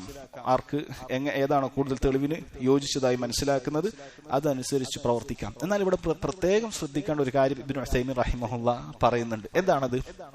നീ ഇങ്ങനെ ഇരിക്കേണ്ടതില്ല എന്ന സുന്നത്താണ് മനസ്സിലാക്കുന്നത്. പക്ഷേ നീ സുജൂദിൽ നിന്നും എഴുന്നേൽക്കുന്ന സമയത്ത് ഇമാം അല്ലാഹു അക്ബർ എന്ന് പറഞ്ഞ് അവിടെ ഇരിക്കുകയാണ് എങ്കിൽ നീ ഇരിക്കേണ്ടതില്ല എന്ന് മനസ്സിലാക്കുന്നവനാണെങ്കിൽ പോലും നീ അവിടെ ഇരിക്കേണ്ടതുണ്ട്. കാരണം ഇമാം അവിടെ ഇരിക്കുകയാണ്, അപ്പൊ നീ എഴുന്നേൽക്കാൻ പാടില്ല. ഇമാം സുജൂദിൽ നിന്നും എഴുന്നേൽക്കുമ്പോൾ തന്നെ അല്ലാഹു അക്ബർ എന്ന് പറഞ്ഞു. നമ്മളിങ്ങനെ സുജൂദിൽ എഴുന്നേൽക്കുന്ന സമയത്ത് ഇമാം അവിടെ ഇരുന്നിട്ടാണ് നമ്മൾ കാണുന്നത് എങ്കിൽ നമ്മൾ എന്ത് ചെയ്യാൻ പാടില്ല?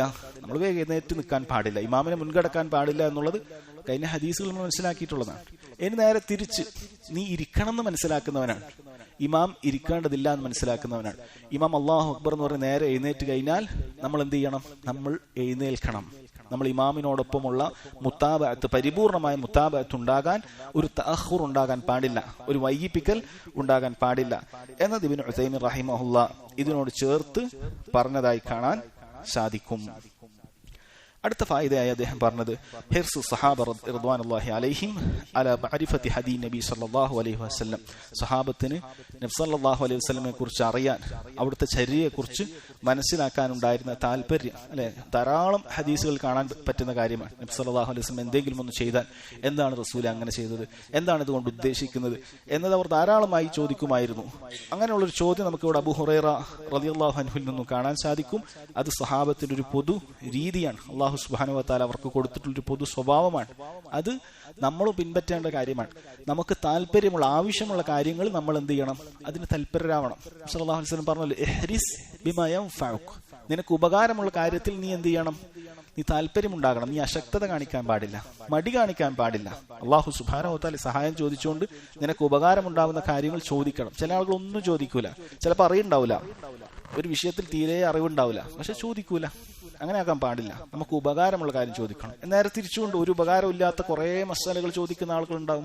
അമൽ ചെയ്യാനൊന്നായിരിക്കൂല, വെറുതെ അങ്ങനെ വന്നാൽ ഇങ്ങനെ ചെയ്താൽ എന്ത് സംഭവിക്കും, ഇങ്ങനെ കണക്കൊക്കെ പോലെ ചോദിക്കുന്നുണ്ടാകും. അത് കസറത്തു സുആൽ, വിലക്കപ്പെട്ട കാര്യത്തിലാണ് വിട്ടത്. അങ്ങനെ ആകാൻ പാടില്ല. മറ്റു സഹാബത്തിനെ പോലെ ആവുക. സഹാബത്ത് ചോദിച്ച കാര്യങ്ങൾ അത് അവർക്ക് അമൽ ചെയ്യാനുള്ളതായിരുന്നു. അതിന്റെ അപ്പുറത്തേക്കുള്ള ചോദ്യങ്ങൾ അത് ചോദിക്കാൻ പാടില്ല. ചില ചോദ്യങ്ങൾ അങ്ങനെ ചോദിച്ചാൽ അത് ബിദ്അത്തായി തീരും എന്ന് പറഞ്ഞിട്ടുണ്ട്. അല്ലാഹു സുബ്ഹാനഹു വ തആലയുടെ സിഫത്തിനെ കുറിച്ച് അറിയിച്ചു തന്നതല്ലാതെ അതെങ്ങനെയാണ് അല്ലാഹു അർ-റഹ്മാനു അലൽ അർശി ഇസ്തവ, അല്ലാഹു അർശിൽ ഇസ്തിവാ ചെയ്തിട്ടുണ്ട്, അല്ലാഹുവിന് യോജിക്കുന്ന രൂപത്തിലാണ് അല്ലാഹു അർശിലുള്ളത്. അതെങ്ങനെയാണ് അല്ലാഹുവിന്റെ ഇരുത്തം? നമ്മൾ ഇരിക്കുന്നത് പോലെയാണോ? നമ്മൾ ഒരാൾ കുർസിയിൽ ഇരിക്കുന്നത് പോലെയാണോ? നമ്മൾ രാജാവ് അത് പീഠത്തിലിരിക്കുന്നത്, രാജപീഠത്തിലിരിക്കുന്നത് പോലെയാണോ? സിംഹാസനത്തിൽ ഇരിക്കുന്നത് പോലെയാണോ? ഇങ്ങനെയുള്ള ചോദ്യങ്ങൾ ചോദിക്കാൻ പാടില്ല. അല്ലാഹുവിന് യോജിക്കുന്ന രൂപത്തിലുള്ള ഇസ്തിവാ അത് അല്ലാഹുവിനുണ്ട്. അല്ലാഹു 7-ാം ആകാശത്തിൽ നിന്നും 1-ാം ആകാശത്തേക്ക് രാത്രിയുടെ 3-1 ഇറങ്ങി വരുന്നു. എങ്ങനെയാണ് അത് ഇറങ്ങി വരുന്നത്? അപ്പോൾ ഓരോ സ്ഥലത്തും ഓരോ സമയത്തല്ലേ ഉണ്ടാവുക? ഇത്തരം ചോദ്യങ്ങൾ അത് ബിദ്അത്തായ ചോദ്യമാണ്. കേവലം ഹറാമായ ചോദ്യങ്ങൾ മാത്രമല്ല, അത് ബിദ്അത്താണ്. അത് കാര്യം ഒന്നുകൂടി ഗൗരവമുള്ള കാര്യമാണ്. അതുകൊണ്ട് സഹാബത്തിനെ പോലെ അമല് ചെയ്യാനുള്ള, കാരണം ഈ ചോദ്യങ്ങളൊക്കെ ഇങ്ങ് നോക്കിയാൽ ഇതൊന്നും അമല് ചെയ്യാനുള്ള ചോദ്യമേ അല്ല. അമല് ചെയ്യാനുള്ള ചോദ്യങ്ങൾ ചോദിക്കാൻ നമ്മൾ അതിന് തൽപരരാകണം എന്ന കാര്യവും നമുക്ക് മനസ്സിലാക്കാൻ സാധിക്കും. അടുത്തൊരു ഫായിദയായിട്ട് അദ്ദേഹം കൊടുത്തത് അന്നൽ മശ്റൂഅ ഫിൽ ഇസ്തിഫ്താഹി അൽ ഇസ്റാറു ഹത്താ ഫി സ്വലാത്തിൽ ജഹ്രിയ്യ. സലാത്തുൽ ജഹ്രിയ്യ, ഉച്ചത്തിൽ ഓതുന്ന നിസ്കാരങ്ങൾ, സുബ്ഹും അതുപോലെ തന്നെ മഗ്രിബും ഇശായും, പിന്നെ അതുപോലെ നമ്മൾ ചെയ്യുന്ന ചില നിസ്കാരങ്ങൾ, തറാവീഹും അതുപോലെയുള്ള കാര്യങ്ങൾ, ഇങ്ങനെയുള്ള ഉച്ചത്തിൽ ഓതുന്ന നിസ്കാരത്തിലായാലും ദുആഉൽ ഇസ്തിഫ്താഹ് അത് പതുക്കെയാണ് ആക്കേണ്ടത്. ഇസ്റാറാണ് അവിടെ സുന്നത്ത്. ഒച്ചത്തിൽ ഓതാൻ പാടില്ല. കാരണം നബി സല്ലല്ലാഹു അലൈഹി വസല്ലം ഇവിടെ ഒച്ചത്തിൽ ഓതിയിട്ടില്ല. അതുകൊണ്ട് അത് ഒച്ചത്തിൽ ഓതുക എന്നുള്ളത് പാടില്ലാത്ത കാര്യമാണ്. എന്നാൽ തക്ബീറുകൾ അത് ഉച്ചത്തിൽ ഓതണം. തക്ബീറുകൾ ഉച്ചത്തിൽ ചൊല്ലേണ്ടതുണ്ട്. കാരണം അങ്ങനെയാണെങ്കിൽ മാത്രമേ മുഅ്മിനീങ്ങൾക്ക് എന്ത് ചെയ്യാൻ സാധിക്കുകയുള്ളൂ, പൂർണ്ണമായി പിൻപറ്റാൻ സാധിക്കുകയുള്ളൂ. അടുത്തൊരു ഫായിദയായിട്ട് അദ്ദേഹം പറയുന്നത്, ശരി, ഇത് ഈ ഹദീസിൽ ഏകദേശം ഇത്രയും ഫായിദയാണ് ഉള്ളത്. ഈ ഒന്നാമത്തെ ഹദീസിൽ ഇത്രയും ഫായിദകൾ അദ്ദേഹം കൊടുത്തതായി കാണാൻ സാധിക്കും. രണ്ടാമത്തെ ഹദീസ്, അൻ ആയിഷ റളിയല്ലാഹു അൻഹാ ഖാലത് كان رسول الله صلى الله عليه وسلم يستفتح الصلاة بالتكبير والقراءة بالحمد لله رب العالمين وكان إذا ركع لم يشخص رأسه ولم يصوبه ولكن بين ذلك وكان إذا رفع رأسه من الركوع لم يسجد حتى يستوي قائما وكان إذا رفع رأسه من السجدة لم يسجد حتى يستوي جالسا وكان يقول في كل ركعتين تحية وكان يفرش رجله اليسرى وينسب رجله اليمنى وكان ينهى عن عقبة الشيطان وينهى أن يفترش الرجل ذراعيه افتراش السبع وكان يختم الصلاة بالتسليم. നബി സല്ലല്ലാഹു അലൈഹി വസല്ലമയുടെ നിസ്കാരത്തിലെ ഒരുപാട് കാര്യങ്ങൾ വിശദീകരിക്കുന്ന, പൂർണ്ണമായിട്ടല്ല ഒരുപാട് കാര്യങ്ങൾ വിശദീകരിക്കുന്ന ഒരു ഹദീസാണിത്. ആയിഷ റളിയല്ലാഹു അൻഹ അവർ പറയുകയാണ്, കാന റസൂലുള്ളാഹി സ്വല്ലല്ലാഹു അലൈഹി വസല്ലം, റസൂലുള്ളാഹി സ്വല്ലല്ലാഹു അലൈഹി വസല്ലം ആയിരുന്നു യസ്തഫ്തിഹു അസ്സലാത ബിത്തക്ബീർ, നിസ്കാരം ആരംഭിക്കുന്നത് തക്ബീർ കൊണ്ടാണ്. നമ്മൾ നേരത്തെ ഹദീസുകളിലും കണ്ടിട്ടുള്ളതാണ്. അല്ലാഹു അക്ബർ എന്ന് പറഞ്ഞിട്ടാണ് അവിടുന്ന് ആരംഭിക്കാറുണ്ടായിരുന്നത്. വൽ ഖിറാഅ, അതിനുശേഷം പാരായണമുണ്ട്. അതോ ബി അൽഹംദുലില്ലാഹി റബ്ബിൽ ആലമീൻ, അൽഹംദുലില്ലാഹി റബ്ബിൽ ആലമീൻ എന്ന് പറഞ്ഞിട്ടാണ് പാരായണം ആരംഭിക്കാറുണ്ടായിരുന്നത് എന്ന് കാണാം. ബി അൽഹംദുലില്ലാഹി റബ്ബിൽ ആലമീൻ, ഖിറാഅത്ത് അൽഹംദുലില്ലാഹി റബ്ബിൽ ആലമീൻ അതുകൊണ്ടാണ് ആരംഭിക്കാറുള്ളത് എന്നുള്ളതാണ്. അഥവാ ഉച്ചത്തിൽ ഓതുന്നതാണ് ഖിറാഅത്ത് എന്നുകൊണ്ട് ഉദ്ദേശിക്കുന്നത്. അഥവാ അവിടുന്ന് ആദ്യമായി തക്ബീറിന് ശേഷം പിന്നെ പറയുന്നത് എന്താണ്? അൽഹംദുലില്ലാഹി റബ്ബിൽ ആലമീൻ എന്നതാണ് സഹാബത്ത് കേൾക്കാറുണ്ടായിരുന്നത് എന്നതാണ് അതുകൊണ്ട് ഉദ്ദേശിക്കുന്നത്. അപ്പോൾ അതുകൊണ്ട് അതിൽ നിന്നും പണ്ഡിതന്മാർ രണ്ട് ഫായിദകൾ പറഞ്ഞിട്ടുണ്ട്. ഒന്നാമത്തത്, നബി സല്ലല്ലാഹു അലൈഹി വസല്ലം നിസ്കാരങ്ങളിൽ ഔദും ബിസ്മിയും ഓതുക എന്നുള്ളത് അത് പതുക്കെയാണ് ചെയ്തിട്ടുള്ളത്. ഔദും ബിസ്മിയും ഓതുക എന്നുള്ളത് അത് പതുക്കെയാണ് ചെയ്തിട്ടുള്ളത്. അത് ഉച്ചത്തിൽ ഓതുമായിരുന്നില്ല എന്നുള്ളതാണ്. ചില സമയത്ത് ഉച്ചത്തിൽ ഓതി എന്ന് വന്ന ചില റിവായത്തുകൾ ഉണ്ട്.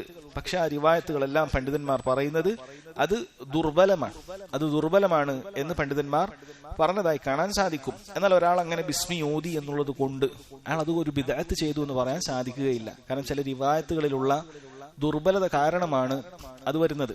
അവരത് സഹീഹാണ് എന്ന് മനസ്സിലാക്കിക്കൊണ്ട് ഒരു വ്യക്തിയെ അങ്ങനെ ഫാത്തിഹ ഓതുന്നതിന് മുമ്പ് ബിസ്മില്ലാഹിർ റഹ്മാനിർ റഹീം എന്ന് പാരായണം ചെയ്താൽ അത് എന്ത് ചെയ്യുന്നില്ല, ഒരു ബിദ്അത്തായി പറയുന്നില്ല. ശൈഖുൽ ഇസ്ലാം ഇബ്നു തൈമിയ്യ റഹിമഹുല്ലാഹി പോലുള്ള പണ്ഡിതന്മാർ പറയുന്നത്, അങ്ങനെയുള്ള മദ്ഹബ് പിൻപറ്റുന്ന ആളുകളുടെ ഇടയിൽ പോയി നിങ്ങൾക്ക് എപ്പോഴെങ്കിലും ഒക്കെ ഇമാമത്ത് നിൽക്കേണ്ടി വന്നു കഴിഞ്ഞാൽ അവിടെ നിങ്ങൾ ഒരു മസ്ലഹത്തിന് വേണ്ടി അവിടെ ബിസ്മില്ലാഹിർ റഹ്മാനിർ റഹീം എന്ന് അല്പം ഉച്ചത്തിൽ ഓതിയാൽ അത് തെറ്റില്ല, അങ്ങനെ ചെയ്യാം എന്ന് അദ്ദേഹം പറഞ്ഞതായി കാണാൻ സാധിക്കും. അഥവാ അതൊരു ബിദ്അത്തായി നമ്മൾ മനസ്സിലാക്കേണ്ടതില്ല. പക്ഷെ നബി സല്ലല്ലാഹു അലൈഹി വസല്ലമയിൽ നിന്നും സ്ഥിരപ്പെട്ടു വന്നിട്ടുള്ളത് അവിടുന്ന് ബിസ്മില്ലാഹിർ റഹ്മാനിർ റഹീം എന്നുള്ളത് അത് പതുക്കെയാണ് ചൊല്ലാറുണ്ടായിരുന്നു. വളരെ വ്യക്തമാണ്. ആയിഷ റളിയല്ലാഹു അൻഹ പറഞ്ഞു തരികയാണ്. എത്ര വ്യക്തമായിരിക്കും, അത് കൃത്യമായിട്ട് മനസ്സിലാക്കുക.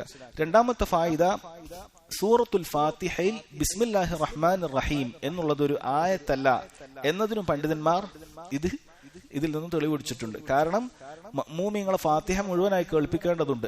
അപ്പൊ ഫാത്തിഹയിൽ ഒരു ആയത്താണ് ബിസ്മില്ലാഹിർ റഹ്മാനിർ റഹീം എന്നുള്ളത് എങ്കിൽ സ്വാഭാവികമായിട്ടും എന്തു വേണം?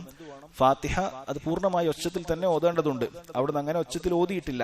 അതുകൊണ്ട് തന്നെ അതെന്തല്ല, ബിസ്മില്ലാഹിർ റഹ്മാനിർ റഹീം എന്നുള്ളത് ഫാത്തിഹയിലുള്ള ഒരു ആയത്തല്ല എന്നുള്ളത് പണ്ഡിതന്മാർ പറഞ്ഞതായി കാണാൻ സാധിക്കും. ഇത് പണ്ഡിതന്മാർക്കിടയിൽ അഭിപ്രായ വ്യത്യാസമുള്ള ഒരു വിഷയമാണ്. ചിലർ അത് ഫാത്തിഹയുടെ ആയത്താണ് എന്ന് പറഞ്ഞതായി കാണാൻ സാധിക്കും.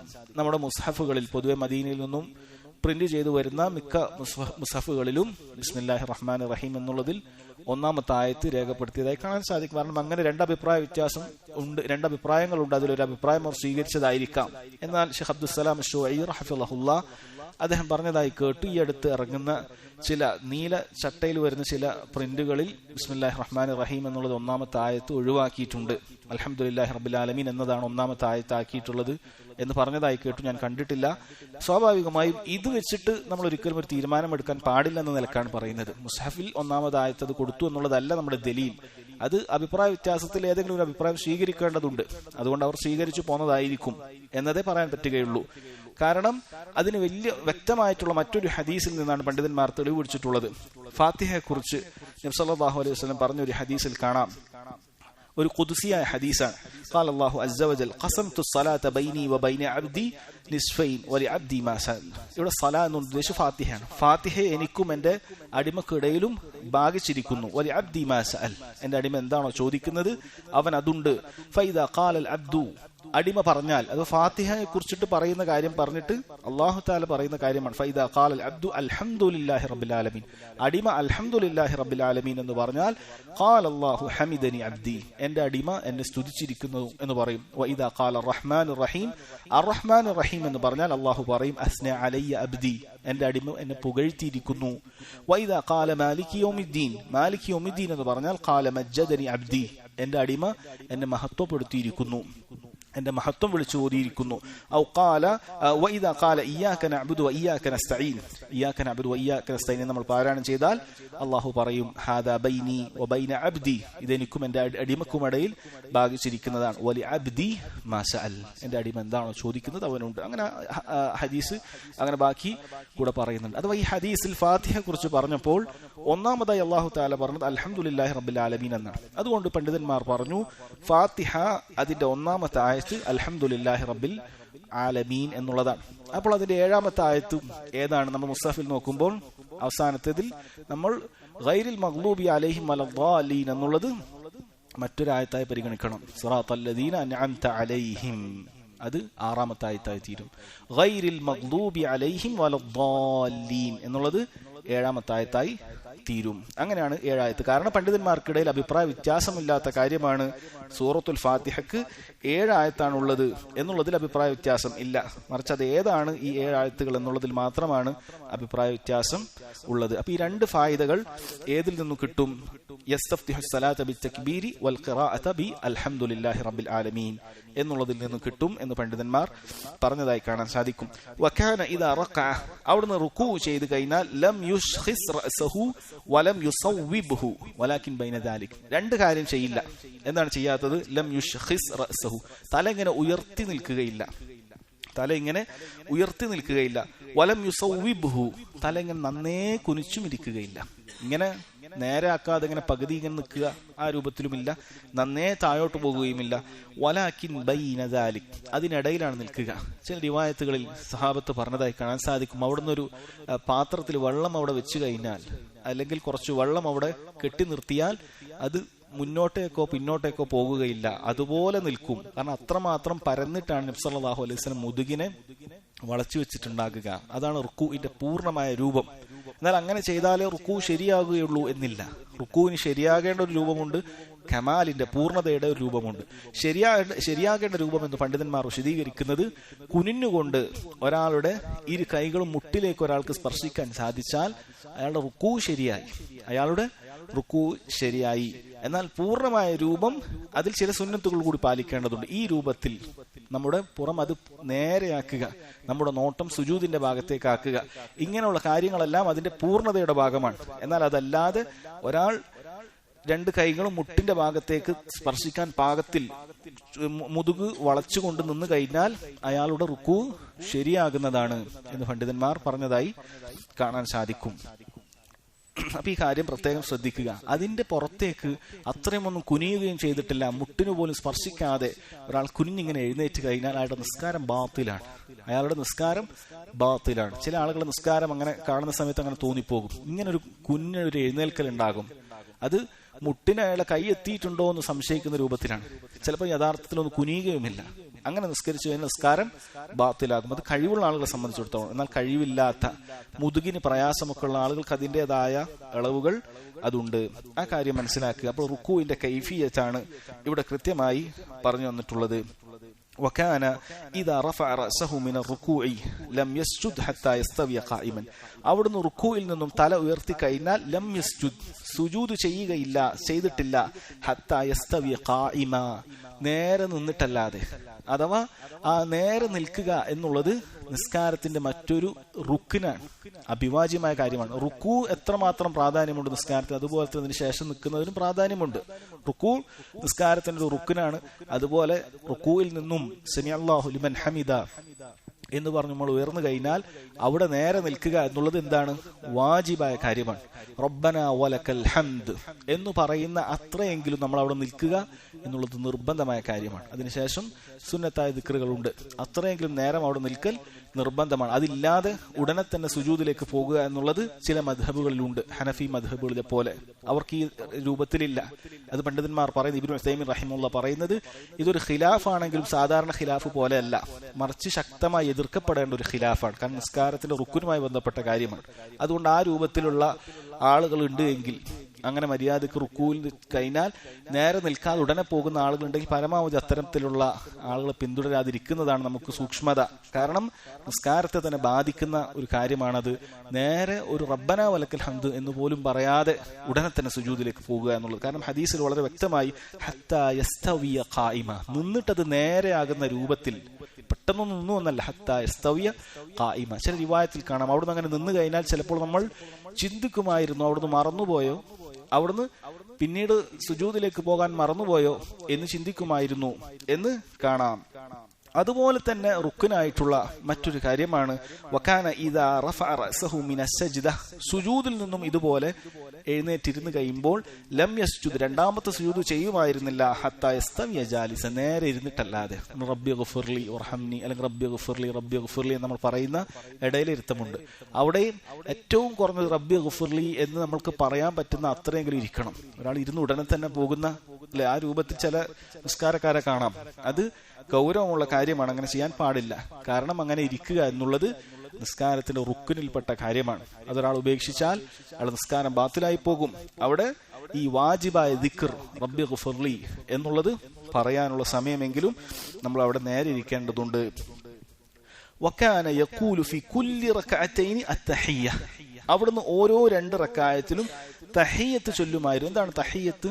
അത്തഹിയ്യാത്തു അൽ മുബാറകാത്തു അസ്സലവാത്തു അത്തയ്യിബാത്തു ലില്ലാഹ് എന്ന് തുടങ്ങുന്ന അത്തഹിയ്യാത്തിനാണ് അത് ഉദ്ദേശിച്ചത്. അപ്പോൾ അവിടുന്ന് ഓരോ 2 റക്അത്തിലും ആ തഹിയ്യത്ത് ചൊല്ലുമായിരുന്നു എന്നതാണ്. അതുകൊണ്ട് ഉദ്ദേശിക്കുന്നത് അതിൽ നിന്നും ഒഴിവുള്ള ഇസ്തിസ്ന ഉള്ള ഒരു കാര്യം അത് വിത്ർ നിസ്കാരമാണ്. വിത്ർ ഒരാൾ 1 റക്അത്ത് നിസ്കരിക്കണം, 2 റക്അത്തില്ല, അവിടെ 1-ാമത്തെ റക്അത്തിൽ തന്നെ തഹിയ്യത്തുണ്ട്.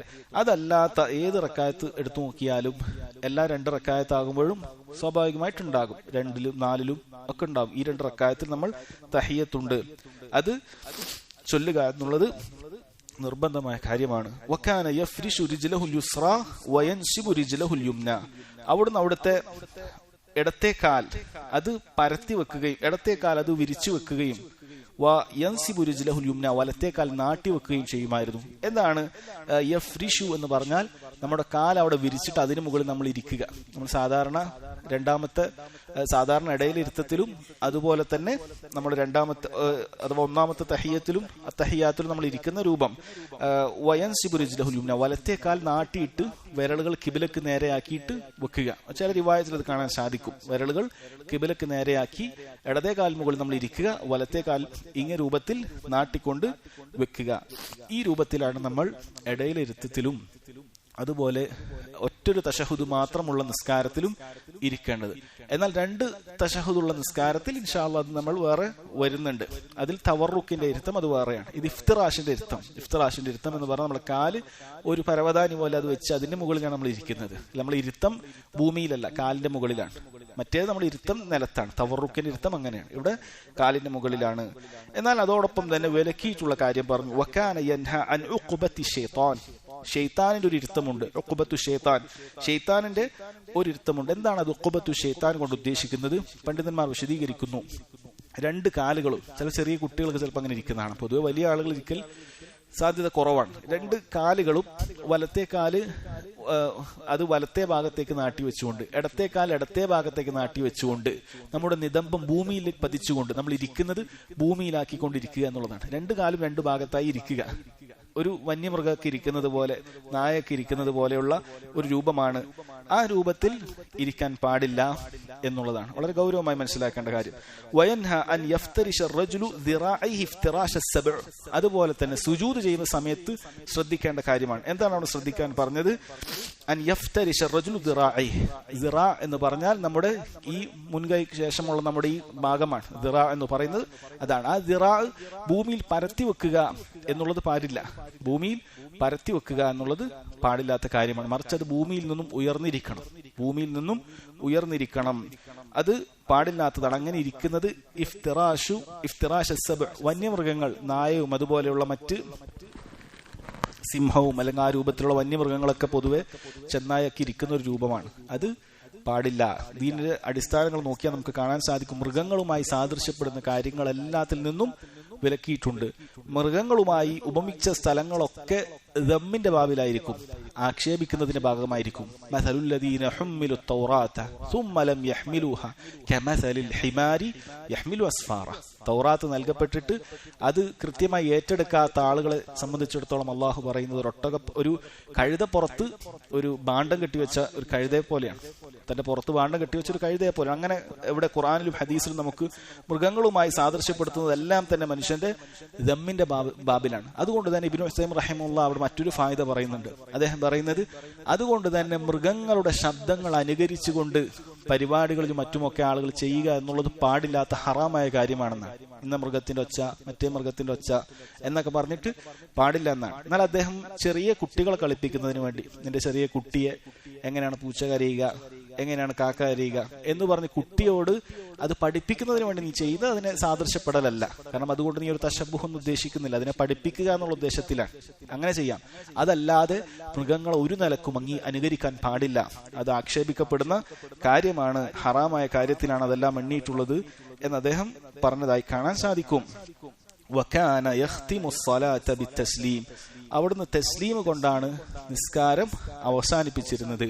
അതുകൊണ്ട് ഉദ്ദേശിക്കുന്നത് അസ്സലാമു അലൈക്കും വറഹ്മത്തുള്ളാഹ് എന്ന് വലതുഭാഗത്തേക്കും അസ്സലാമു അലൈക്കും വറഹ്മത്തുള്ളാഹ് എന്ന് ഇടതുഭാഗത്തേക്കും പറയുക. തസ്ലീം എന്നാണ് പറഞ്ഞത്, അതല്ലാതെ ഒരു തസ്ലീം എന്ന് പറഞ്ഞിട്ടില്ല. അതുകൊണ്ട് അതിൽ 2 തസ്ലീം ഉൾപ്പെടും.